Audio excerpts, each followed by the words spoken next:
한국 시간으로는 2월 11일 화요일이고요. 미국 시간으로는 2월 10일 월요일 밤 9시입니다. 급박하게 돌아가는 미국 정세에 맞춰서 저희가 속보 뉴스 바로 전해드리도록 하겠습니다. 지금 보고 계시는 화면은 선물시장의 모습인데요. 보이시죠? 여기 S&P, 다우, 나스닥, 러셀 2000의 선물시장인데, 자, 하루 동안의 반등이 저녁 선물시장까지도 연결되지 못하는 안타까운 모습이 보여주고 있습니다.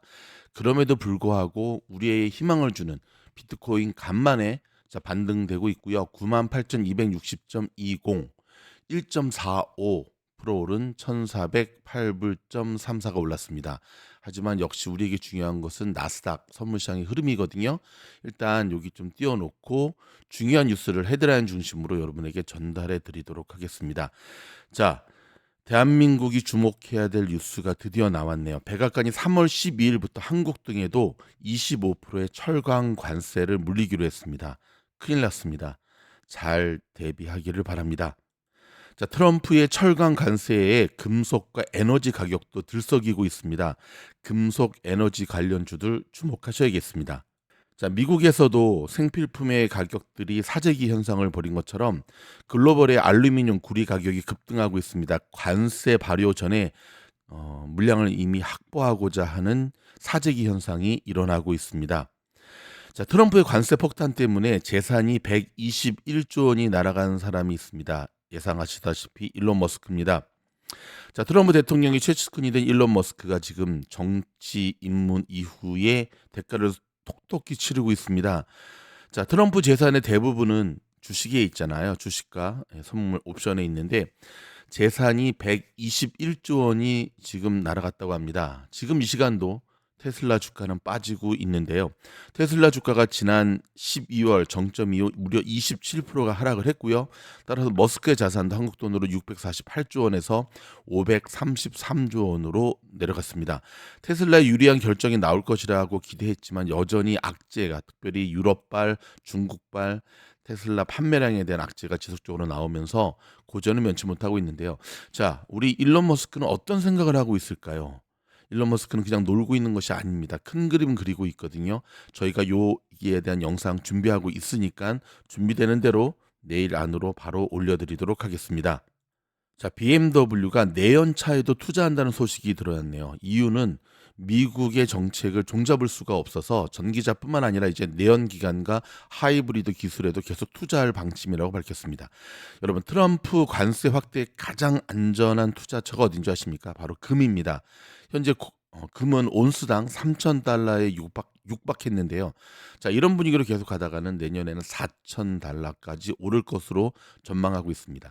중국에서는 딥시크 열풍에 AI 강자가 우후죽순으로 지금 생겨나고 있다고 합니다. 트럼프 대통령이 페니 만들지 말라고 한 거에 이어서 종이 빨대 그만 만들라고 플라스틱 빨대로 돌아가겠다라고 행정명령을 내리는 분위기입니다. 전 세계 국가에 대해서 단호한 의지의 관세를 보이고 있는데요. 한 나라만큼은 예외인 것 같습니다. 트럼프 행정부가 호주에는 여지를 많이 두고 있는데 그 이유가 참 기가 막힙니다. 미국에서 만든 항공기를 많이 샀기 때문이라고 합니다. 자, 미국의 관세 위협은 전 세계 경제를 흔들고 있죠. 지금 미국 관세 위협에 멕시코에서 만든 소형차 수출량이 무려 14%가 급감했다고 하는 소식입니다. 미국 수출을 겨냥해 완성차 공장이 결집한 멕시코의 1월 소형차 수출량이 무려 14%가 떨어졌다라는 소식입니다. 항공기 사고는 멈추지 않고 있습니다. 이번에는 공항 주경기장의 비행기가 충돌해서 최소 한 명이 사망하는 일이 벌어졌습니다. 애리조나 피닉스에서 있었던 오늘 사고의 소식입니다. 다시 한번 비행기 관련 쪽 조심하셔야겠습니다. 트럼프 행정부와 미국의 연방법원 간의 파워게임이 시작되는 모양새입니다. 미국의 연방법원은 트럼프 백악관을 향해서 사법부 결정을 제대로 이행하라고 하면서 경고의 메시지를 남겼습니다. 자, 계속해서 대립각을 세우고 있는 트럼프 행정부와 연방법원 판사들이 별로 안 좋아하는 것 같습니다. 자, 구글이 트럼프 대통령의 행정명령에 따라서 미국 이용자 지도에서 멕시코만을 미국만으로 변경했습니다. 자, 트럼프 대통령이 시진핑하고 전화 통화한 사실을 공개했습니다. 하지만 구체적으로 언제 어떤 내용을 공개했다라고는 이야기하지 않았는데요. 당선 이후에 시진핑과 대화했다라고 이야기를 하고 있습니다. 더불어서 들어온 소식이는요. 연준 폐지론자의 의장 거론에 머스크는 좋은 생각이라고 맞불을 놓고 있는데요. 무슨 소식인지 좀 들여다보도록 하겠습니다. 트럼프 행정부에서 도치 수장을 맡고 있는 머스크가 연준 의장을 론 폴 하원 의장으로 교체하자는 주장에 지지를 표했습니다. 그러니까 파월 자르고 론 폴, 이분도 89세거든요. 자, 머스크는 조금 전에 들어온 소식에서 차기 연준 의장으로 제안한 미국 보수 정치 단체 터닝 포인트 USA의 창립자인 찰스 커크의 글에 좋은 생각이라고 표시를 했는데요. 이 글에 따르면은 연준 의장을 론 폴로, 파월 다음에 론 폴로 바꾸자라고 한 것이거든요. 또한 머스크는 전날에도 같은 제안을 한 마이크 리 상원의원 글에도 굉장할 것 같다는 답글을 달았는데요. 자, 론폴 전 의원은 랜드폴 상원 의원의 아버지인데요. 랜드폴 상원 의원은 지난해 12월 하원 의장은 현직 의원일 필요가 없다며 머스크를 하원 의장으로 제안한 바 있죠. 특히 자유당 정치인인 론폴 전 의원은 연준이 과도한 권력을 행사하면서 충분한 감동은 받지 않고 있으며 연준의 인위적인 통화 정책으로 인해 인플레이션이 유발된다고 비판해 왔습니다. 연준을 폐지하고 근본위제로 돌아가자고 주장하기도 했는데요. 자, 트럼프 대통령은 대선 기간 동안 제롬 파월 의장의 통화 정책을 강하게 비판했으나 지난해 12월 파월 의장을 해임할 계획이 없다고 밝혔습니다. 그러나 지난달 연준이 금리를 동결하자 트럼프 대통령은 연준이 은행 규제와 관련해 끔찍한 일을 해왔다면서 강하게 비난하는 등 여전히 트럼프 대통령과 파월 간의 통화 정책을 두고 이견이 나타나고 있어 해임할 가능성을 완전히 배제할 수는 없습니다. 트럼프의 금리 인하 압박을 받고 있는 파월 의장의 임기는 내년 2026년 5월까지이며 임기까지 물러나지 않겠다는 뜻을 밝혀왔는데요. 트럼프가 첫 임기 때 지명한 인사이기도 하죠. 하지만 자, 내일 모레 이제 CPI 발표가 있고, 자, 과연 언제까지 버틸 수 있을지 시간의 문제로 보여집니다. 파월도 고민이 많을 것 같습니다. 트럼프 대통령이 연일 해고를 단행하고 나서고 있습니다. 미 정부 윤리청의 수장인 데이비드 휘테커 청장을 해임했다고 해임을 했습니다. 자, 오늘 CNN이 보도를 했고요. 자, CNN에 따르면 미국 정부 윤리청은 10일 홈페이지를 통해 트럼프 대통령이 휘테커 청장을 해임 통보했다고 밝혔습니다. 공직 윤리 수장 해임을 통보했고요. 감찰 기관장도 해고했다는 소식입니다. 자, 앞서 전해드린 대로 트럼프 대통령이 시진핑과 통화했다 그랬잖아요. 거기서 가장 중요한 의제는 우크라이나 협상에 큰 진전을 기대한다라고 하는 이야기를 흘렸습니다. 자, 우크라이나 전쟁이 종식이 되나요? 일단은 좀 더 지켜봐야 될 것으로 보여집니다. 자, 지금부터 전해드린 마지막 소식은 좀 집중하셔야 될 것 같습니다. 트럼프의 관세 폭탄과 중국의 보복 관세로 시작된 무역 전쟁에다가 모든 철강과 알루미늄 수입품의 20% 관세, 나아가 상호 관세 등으로 이어지며 미국 내 수입품들의 가격 상승은 불가피해지고 있습니다. 한 달 뒤로 연기됐지만 멕시코와 캐나다의 무역, 이것도 아직 끝난 거 하나도 없습니다. 그러나 가격 인상으로 인해서 물가가 급등하는 대신에 수입과 미국민 소비 지출이 감소해서 경기도나 불경기를 불러올 위험이 높아질 것으로 예고되고 있습니다. 일명 스태그플레이션이 현실화되고 있는 모양새인데요. 관세 카드를 멈추지 않고 있는 트럼프 대통령은 10일자로 모든 국가들로부터 들어오는 철강과 알루미늄 수입품에 25% 관세 부과를 발표하고 상호 관세까지 이번 주에 발표할 것으로 예고하고 있죠.